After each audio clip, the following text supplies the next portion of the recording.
Okay, welcome everybody to Executive Session, MiddleGround Capital's podcast on industrial manufacturing. Today's topic is talking about team development, and I am joined by two of my colleagues. One is Kelly Myers from our operations team, and Greg Ramfos, CEO of Shiloh. And Kelly, why don't you tell us a little bit about yourself? Sure. Hi, I'm Kelly Myers. I'm a managing director here at MiddleGround. I've been here just over about 2.5 years, and I currently lead the finance operations team and work very closely with the investor relations team. Prior to joining the firm, I spent I've been, in total now, 9 years in private equity. Also served as a CFO for a portfolio company. And this is my third PE firm, and then spent about 5 years in industry at an industrial cleaning supply business, and then a mattress manufacturer. So about 5 years in industry, and then before that, about 10 years in public accounting. Greg, what about yourself? I'm currently the CEO of Shiloh. We have 13 plants globally, and we are a tier one automotive supplier under the MiddleGround portfolio company. We have about 5,000 employees globally, and I've been on the job for a year and a half. And prior to that, I started my career out at Ford Motor Company on the production floor as a stamping supervisor, which till this day was the most difficult job I've ever had. And from there, I moved into quality. I took 3 different divisions at Ford Motor Company and made one quality manual, and then got recruited into program management from a chief engineer, and it was the F-Series platform for Ford, and did powertrain and climate control, plastics, electronics, and then was fortunate to meet an executive vice president of global operations and purchasing, and got recruited as a young man, and I was taught to work with supply base and developed suppliers, and then went on to start my first entrepreneurial company called IAG. Stood for I Am Greek, but it was really International Automotive Group, with a tier one automotive company, and built that out to 4 different divisions, and then went into a bad spin, and then started a toy company and built it out to over 200 employees, and built a board and sold 50 million units, and sold to the second largest toy company in the world. And I was in 30,000 retail doors and got a Disney license in one meeting. I wouldn't leave until the guy gave me the deal. And then from there, I went into PE and ran 2 companies in the PE firm, industrial company, and one was actually a software for a Fortune 500 company, and it was like a big bazooka gun hunting mice. And I said, wait a second, we got to break this thing up. We got to build modules, and that's what we did. And so we got into the middle market, and then found my replacement, and then went into crisis management, and then came to Dura-Shiloh. So here I am, 32 years later. The real interesting fact about Greg is that his one of his daughters dates the center for the University of Michigan football team. Isn't that right? That is correct. Greg Crippen, number 51. Great young man. Is in his 5th year.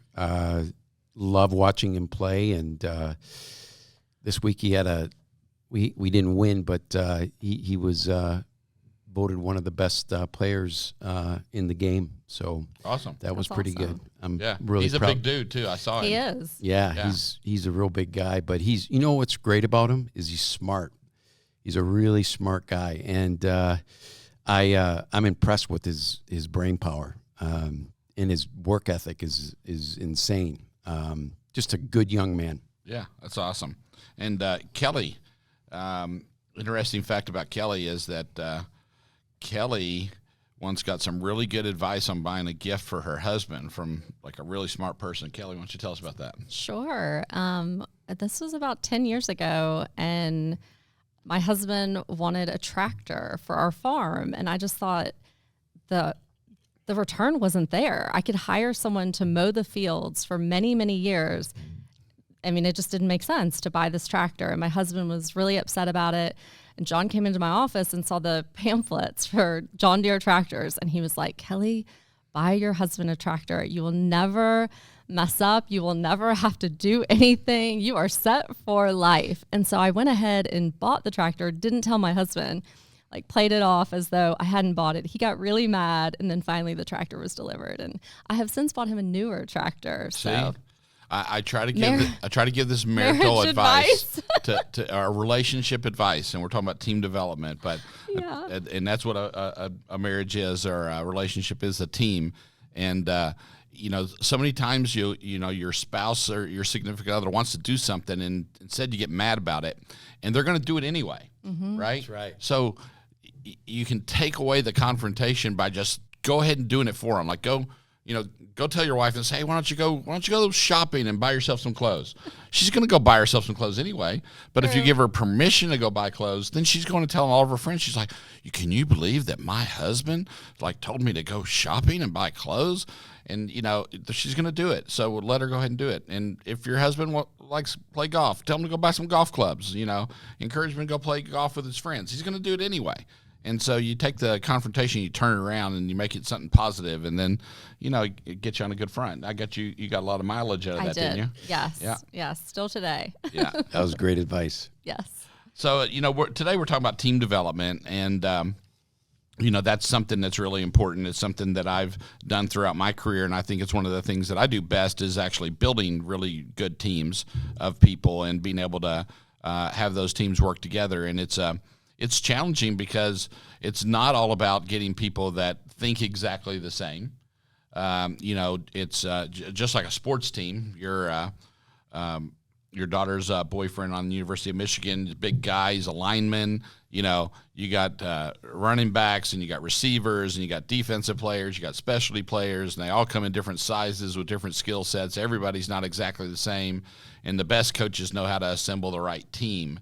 And that's really important in organizations, is making sure that you assemble a team. Now, Greg, I know when you came on board at Shiloh, it was a team that had kind of been, decimated.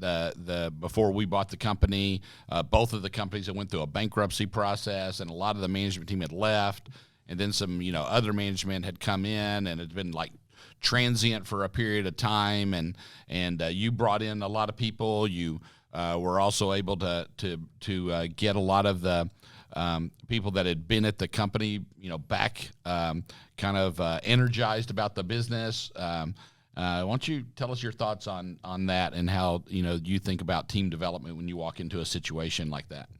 Sure. So I'll give a prime example. I first walk in, and one of the senior guys, Bob Lipka, our VP of merger and acquisitions, and also has purchasing, and I call him the professor, had been through everything you just said, and he's given me all this information and all these decisions, and I started to say, well, what's the process?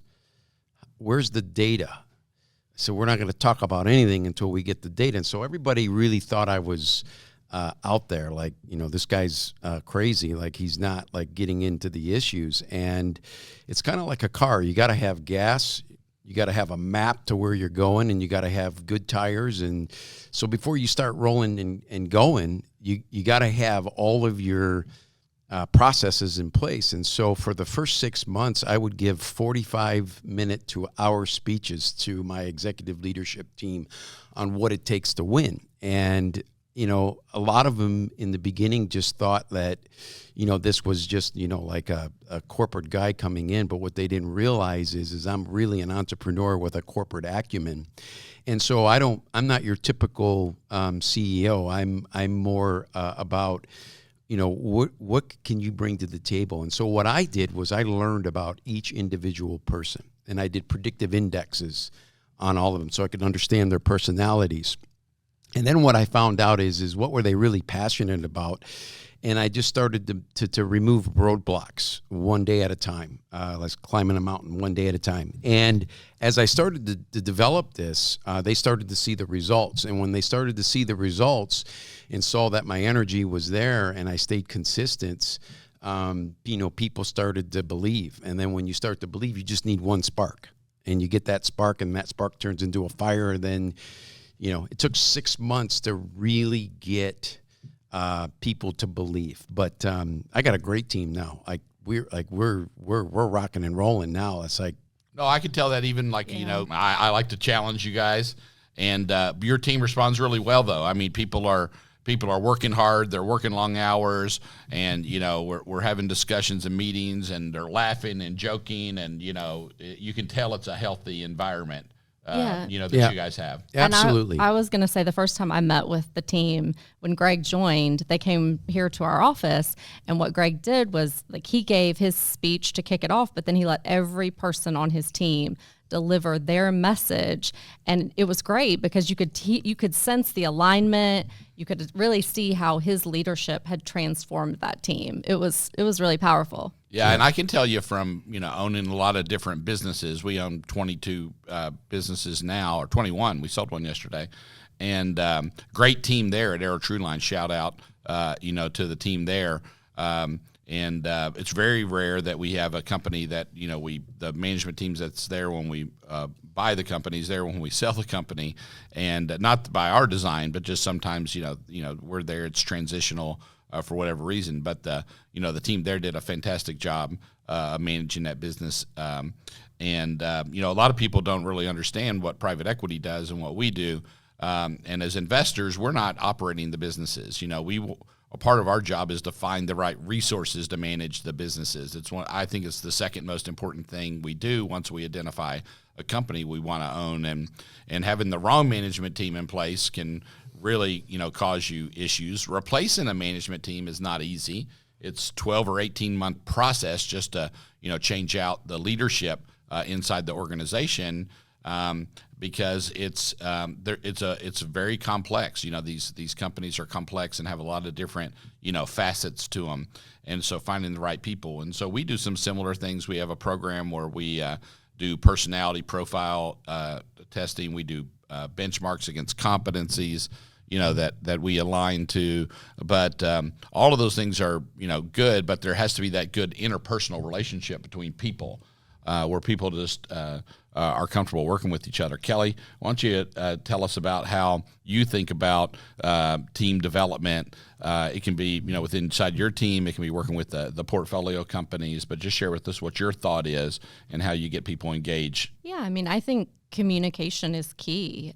If there's alignment and an understanding on what is the mission of, whether it's once we make an investment at a portfolio company, or if it's something, with a team at MiddleGround, if they understand what we're all working towards. So if we have a big deadline or a large project that someone thinks is impossible, if we communicate, and, I want them to tell me why they think it's impossible. I want a portfolio company to tell me, why they have fear about us making an investment. Where are they uncomfortable with transition? And so I find that once you can break down the barriers through communication, people generally won't resist. They will generally get on board. And as long as we're moving in the same direction, it's amazing what we can accomplish in a short amount of time with that communication. So that's really been I think how I've been successful, mainly working with portfolio companies, but I think it's also worked here at MiddleGround, just,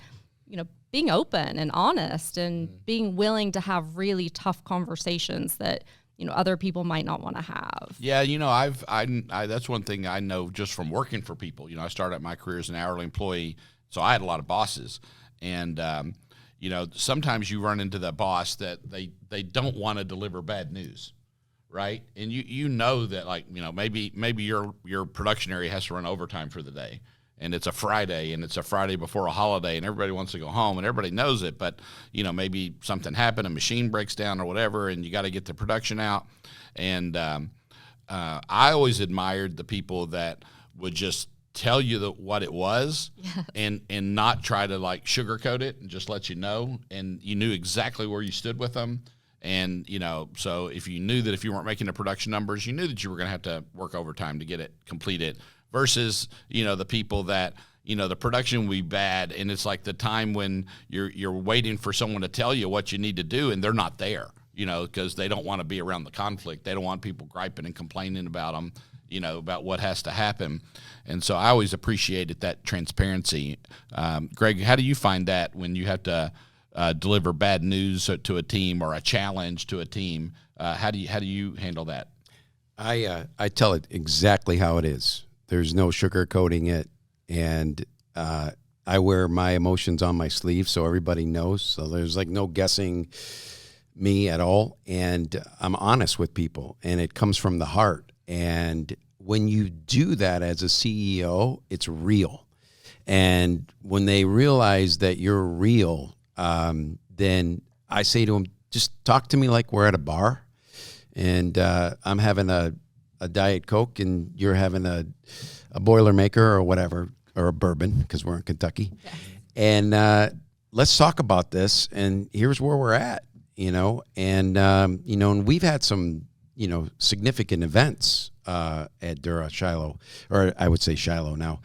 And so, the thing is, be honest, be direct, don't sugarcoat it, and then put the plan together and get the right people in the room and cut out all the red tape and get to work and get it done, and have the attitude that you're going to win.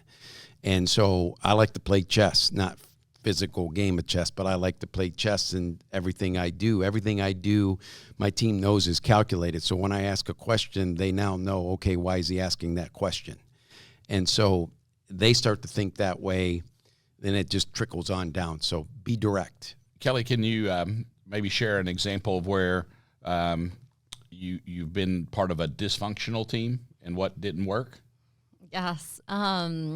Yes, I've had a couple people, in the last couple of years that just weren't aligned. They didn't share in putting the company first. And so oftentimes what would happen is, they're off working their own agenda. They have ideas about the way things should be done, or they think something specific that happened was just wrong, and they can never get over it. And, what I've typically done with those individuals is say, let's talk about it. Let's lay everything out. And then, typically you come to a point where you have to draw a line, and either they're going to get on board and do what's best for the company, or they've got to move on. And, not everyone has to stay at every portfolio company or at MiddleGround for their entire career. And that's okay for someone to say, it's time for me to move on. And sometimes as a leader, you have to decide someone on your team needs to move on. And so,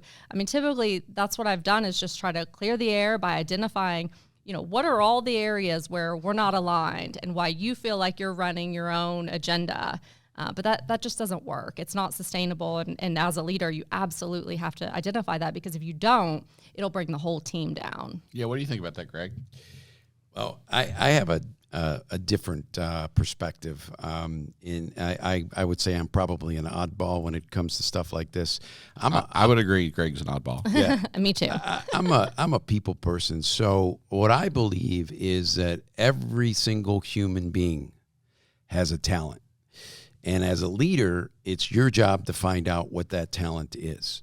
So what I like to do is build relationships with people, and when I build those relationships are real. Like it's from the heart. It's not some corporate,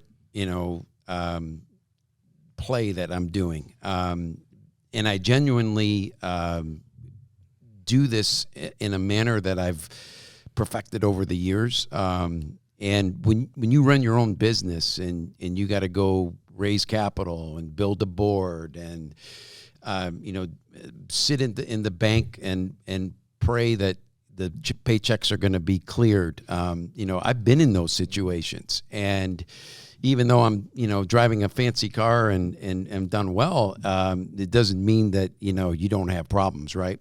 So as I start to look at people, I start to figure out, okay, what are they really good at?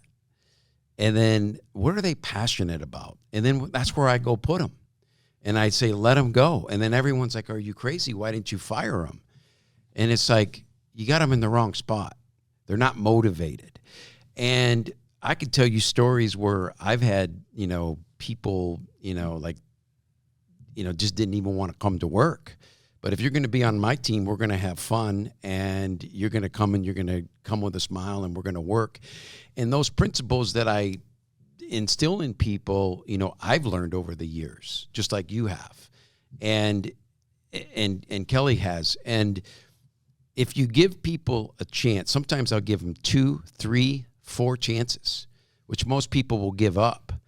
But if they know the business, then it's your job as a leader to get them motivated, because I feel like I failed. Now, some people you just can't fix, right? And then that's when I say, okay, you got to go find something else. But most of the time we find it, and I had a recent issue with that. I had a guy that worked for me at Roxo, my silicone bracelet toy company, where I had charms that had different, Disney logos or whatever. Kids traded him, and he was my plant manager in Sylvan Lake, Michigan. And I brought him into to Shiloh, and he wasn't the same guy. And I was like, "What's going on?" I bring him into my office, like, what's going on? Well, he had a lot of personal problems that I didn't know, car wreck, personal issues, etc. And I sent out a note to my ELT team and said, hey, this guy needs help. Man down. Help him. Give him encouragement. And, most people wouldn't do that. I mean, I was really upset on 2-3 meetings. And I get very passionate about when things don't get done. And, so sometimes you gotta just bring somebody in and say, what's going on? But they have to trust you. Mm-hmm. And they don't, in the beginning, when you first get somewhere, nobody, it's like, is this guy real? Right. And it takes about 6 months for them to really, really believe you. And, and I was fortunate enough with MiddleGround that over time that I built a trust. And it started with Kelly was one person that trusted, and there were other individuals that trusted. And, and that makes a difference, because it's kind of like in sports, right? When you give the guy the ball, he's just going to score. And so when you find people like that, you just know that they're going to go do it. And I love turning people around. That's like one of my favorite things to do, where everyone says, oh, no chance. And you prove them wrong. I found that as well. I remember, even when we go to the companies today, and I like to walk around the plants by myself. Because a lot of times the CEOs or the plant managers want to walk around with me. But I like to walk around by myself and just talk to people. And I like the people that actually complain about things because they're telling you what everybody else won't tell you, right? Because people are being polite, and most people are they try to be polite, and they don't want to say anything to get their boss in trouble, or, they don't want to do anything that makes their company look bad when we come. And, even when I was at Toyota, it was the same way.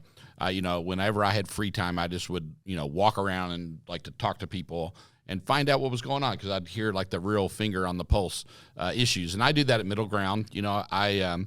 I seek people out and, try to understand, like what their concerns are. And if you can turn one of those people, that are negative, and sometimes you can't, sometimes they just, whatever it is, they harbor, not everybody's the same. Some people can't just get, let water be under the bridge and move on. And, but when you can turn those people, it's amazing to see the transformation, and they become like that same person that sought you out to tell you about the problems. They become the person that's telling everybody about you solving the problems. And it can become really powerful, if you can get those people to be your allies. And so I can take a little bit from both of your stories.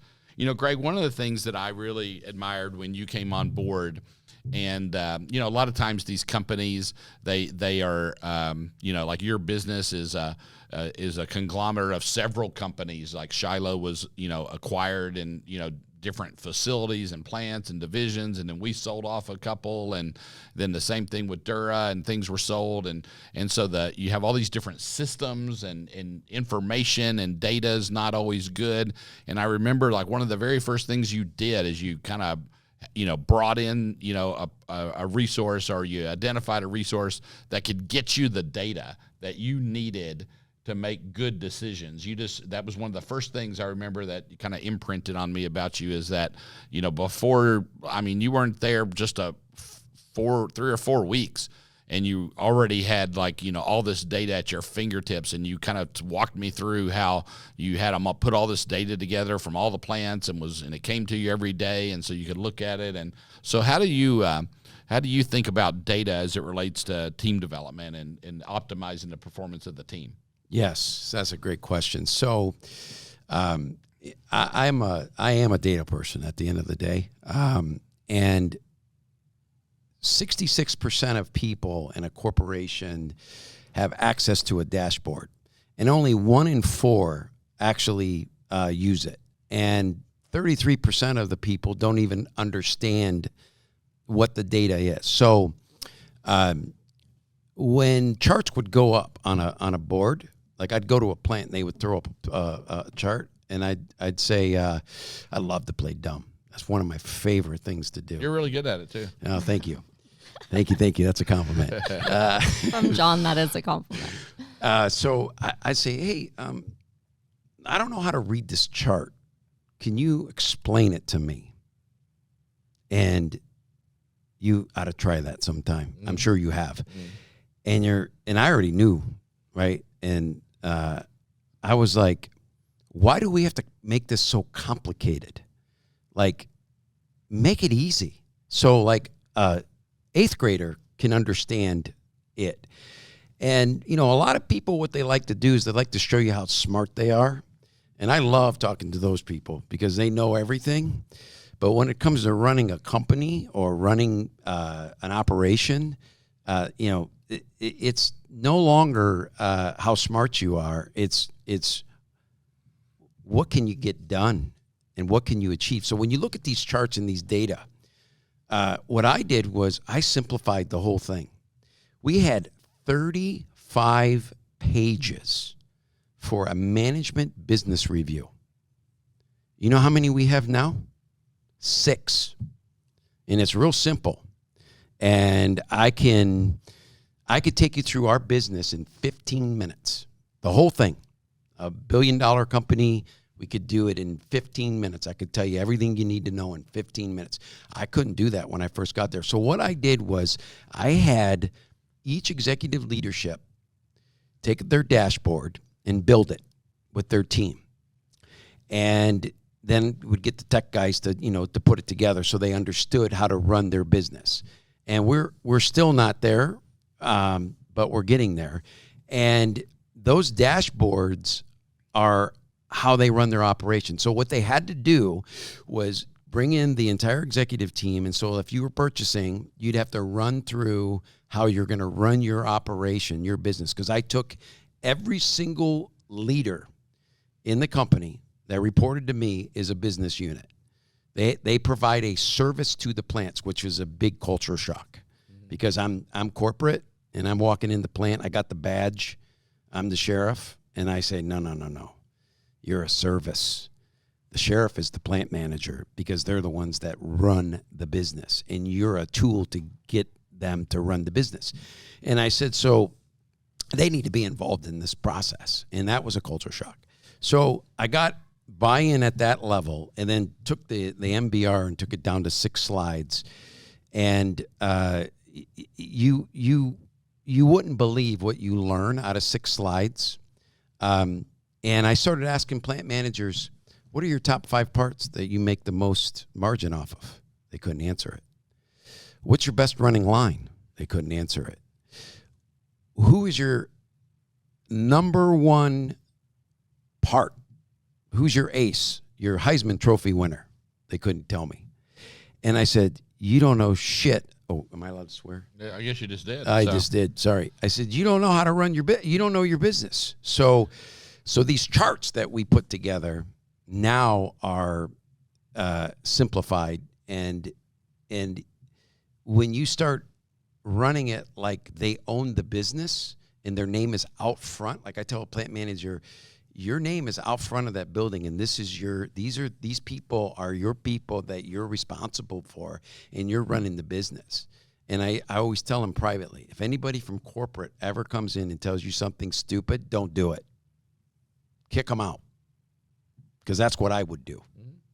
And of course, my people don't like that when I say that, but it's my message to them to say, listen, help them, don't hurt them. And data is the key to success. If you don't have data, you're going blind. And so simplify it.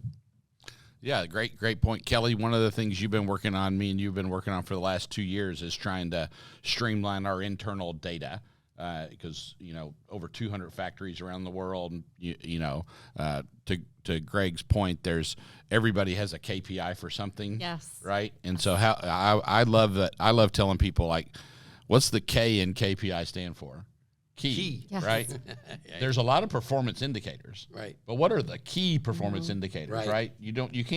Everything can't be a KPI. Right. And so, but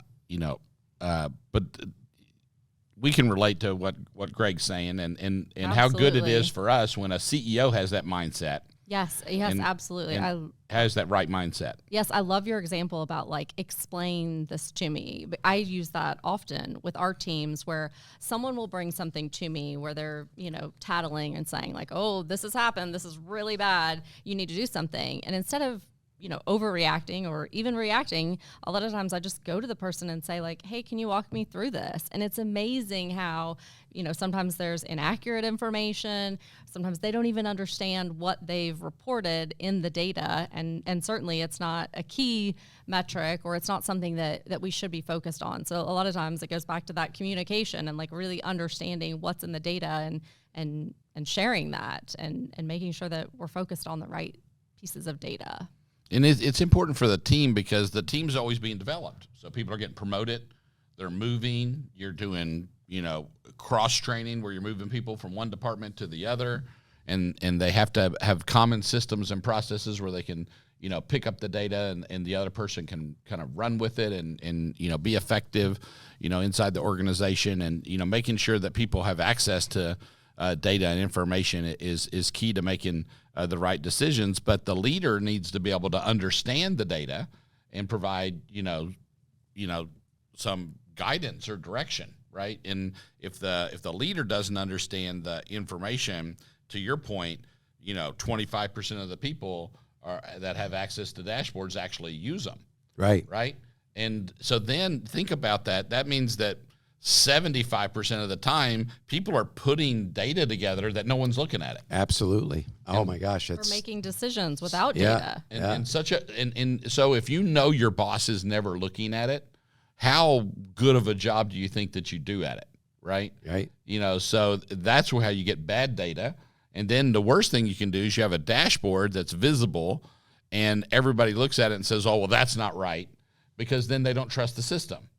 And so, that it just kind of compiles itself. Kelly, when you think about, a successful organization that you've worked with, what are some of the things right off the top of your head that you would use to describe that situation? Like, how did it make you feel as an individual? It can be as a leader, it can be as, someone's direct report at some point in your career. Think of a situation where you were part of a really effective team and how that, individually made you feel. Yeah, I think the situations that I find most rewarding are the challenging situations. So where you come into a situation, maybe a company's underperforming from an earnings perspective, maybe they're having liquidity challenges, and you have people on the management team that are not aligned. And I find that once you can get a team aligned, you can identify, these are all the plays that we're going to run in this situation to get us from where we are performing today to where we need to be. This current situation isn't sustainable, so we're going to, identify a plan, and we're going to run these plays And then you can actually, like, what I love the most is being a part of that team, whether it's, they're at the portfolio and I'm advising them, or I'm the CFO on that team. I love being able to see the progress and feel like nothing is more rewarding than turning a situation like that around, where you can then look back and say, 6 months ago, I never thought I would be in the situation, or I never thought we would get, we had a situation that you and I worked on 9 months ago where, the CEO said, we'll never get to where you want to be. And we got there. Mm-hmm. And it's, I think when I look back on the last 12 months, like that's probably one of the things that I feel the most excited. And, that CEO did a lot of the hard work. It was a little bit of input from our team and a little bit of direction, but that's where it's a lot of fun and incredibly rewarding. And I mean, I just think being able to look back and go, wow, I never thought we could do that is great. Fun. And Greg, one thing that there's a saying that it's lonely at the top, right? Yeah. And, I think a lot of times, like when you're the CEO of the company or you're the, the leader of the business, everybody expects you to have all the answers, right? And that whatever the situation is, they think that your situation is better, right? It may be a plant manager and his plant is having some quality issue. You've got a third-party sort going on in the facility. You got expedited freight going on. He's got all these people trying to tell him how to run his business and do his business. And, he looks at you and he's like, well, Greg's got it easy. I'm the one having to deal with all of this. But, at the same point in time, we have a lot on our plate as well, in the fact that we're worried about those individuals, right? And them taking on too much, and them, the stress level that they have, and making sure they have the right resources and the access to the resources, and that people aren't pulling them in too many directions, and doing those things. So if you were talking to, that plant manager, you're talking to somebody in your organization that thinks that your life is just rosy and is without problems, what would you say to them? They don't know me and they don't understand what's going on in the company, and they're not paying attention, because there's one thing that we do at Shiloh is we have clear communication. There are no silos. So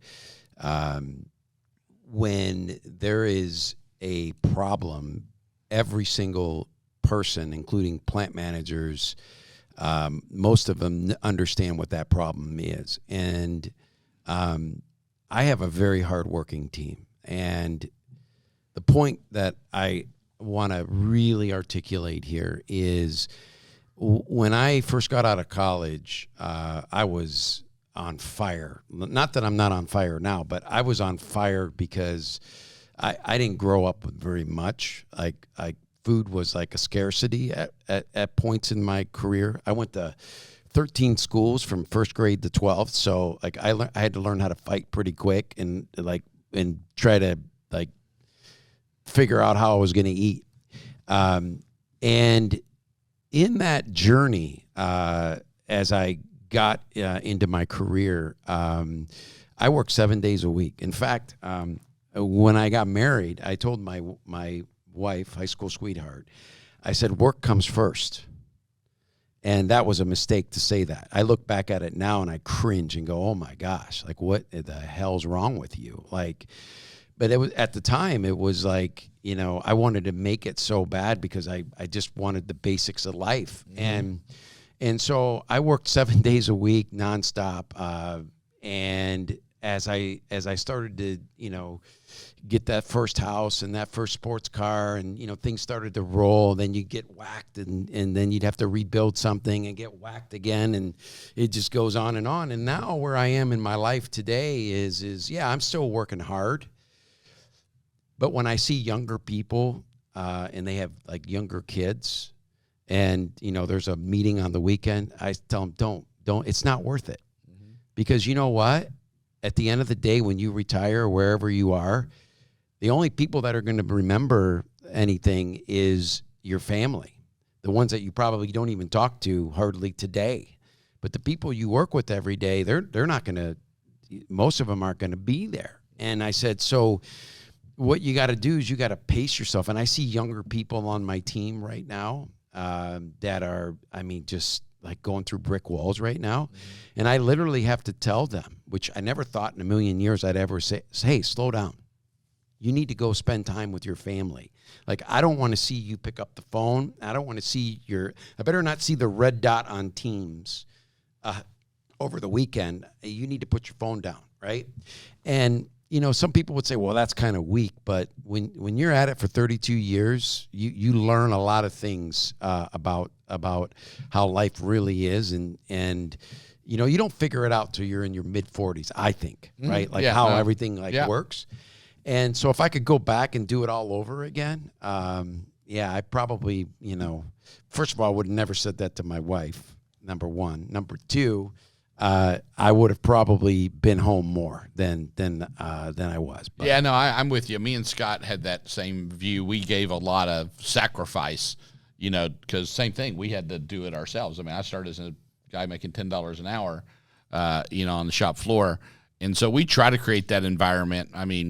Both of you guys, we work together in different capacities. And how many times you ever get a phone call from me on the weekend or an email? I just realized that, I know what it's like when the boss emails you on a Saturday.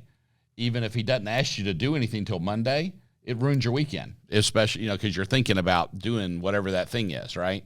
And so, I try to think about, those things as well, and try to create a culture here where people can do both. And then, the hard drivers are going to do it anyway. They're going to try to take on, more. And then they don't realize that we know better when we're trying to get them to not take on more, right? Yep. And they think, well, oh, you think I'm weak and I can't take this. And I'm like, no, that's not it. Me and my partner, Scott, we've worked so well together because it doesn't matter like what the activity is. If he's overloaded, I can jump in and help him, and he doesn't care. There's no pride or anything about, me. John had to come in and help me, or if I'm got too much going on, I need him to take over something. It's just kind of seamless that, we have that trust with each other to be able to do that, and that's a wonderful thing. We are unfortunately out of time, and so I appreciate you guys joining me for this session of executive sessions. So special thanks to Kelly, who sees me way too much, and Greg, who is doing a fantastic job, running one of our portfolio companies, and has a lot of responsibilities, and he took the time to be here today, and really appreciate that. Thanks, Greg. I want to give a couple shout outs. Can I do that? Yeah, absolutely. So when I first joined and I built this executive leadership team, we had an individual that had 27 years with the company and never had a seat at the executive level. Been with Dura the entire time, and sales, and just an incredible person in general, and is what I call a bulldog in the business. Like, I know exactly what you're talking about. Yeah, Anne Marie Walsh. So I want to give a shout out to her and the work that she's doing. And that was a big mistake by the former management team, because she always has an idea about a solution, or and she's like one that's taking notes and is ready to go out and tackle the world after the meeting's over with. Oh yeah, I mean, high energy. They don't. They're not built like that. So she's got a seat at the table, and she's doing a hell of a job. And I think this year we're going to have the most sales that Dura's or Shiloh's hadn't had in 4 years. And the other person is Brazeda. Brazeda was HR at a plant level, and all of a sudden got the task of coming to corporate. And she's young but energetic and really smart, and she's learning every day. But everything that she does is great, and that's not good; it's great. And she reminds me of like when I was younger, like I would just go through a brick wall and wouldn't stop. And I just find that I see, as a CEO, it feels good to watch somebody at 27 years get a seat at the table, and then It's fun to watch somebody that was at a plant level that gets this big corporate job, and you got all these plants, and you got to figure out everything. And Shiloh's like Wall Street. I mean, it's got everything in it. It's like really complicated. And you look at our technical side. You got Richard Haveman. He's a die maker on the floor, and I put him in as VP of operations. So he's not some corporate, guy that came in from the corporate environment. He can walk on the floor and build a die, and no one's going to bullshit him at the end of the day. And there you did it again. Yeah, I'm sorry. It's automotive. It's just part of it. I don't know what to say. Sorry, Mom. But anyways, so shout out to those folks, and I just appreciate my team. They've done amazing things. We still have a long way to go, but I think it's all good with many of the people. And I look at Niall Lazar, another guy. Oh my gosh, we didn't have Q1, we didn't have IATF. No one said we could do it. This guy pulled it off at a plant, 56% improvement in quality. Niall is like, I call him the quality king. Yeah. Great guy. And, you look at everybody across the team, and yeah, we have our issues, but the synergy's there. And no, it's a great team. Yeah. So I just wanted to give a shout out to those. Absolutely. And stick around after this. Greg will shout out everybody else at Shiloh or Dura, whichever you want to call it after this. But no, I really appreciate you being here. Greg, really think highly of you. And thanks, Kelly, for joining me on this session of Executive Sessions.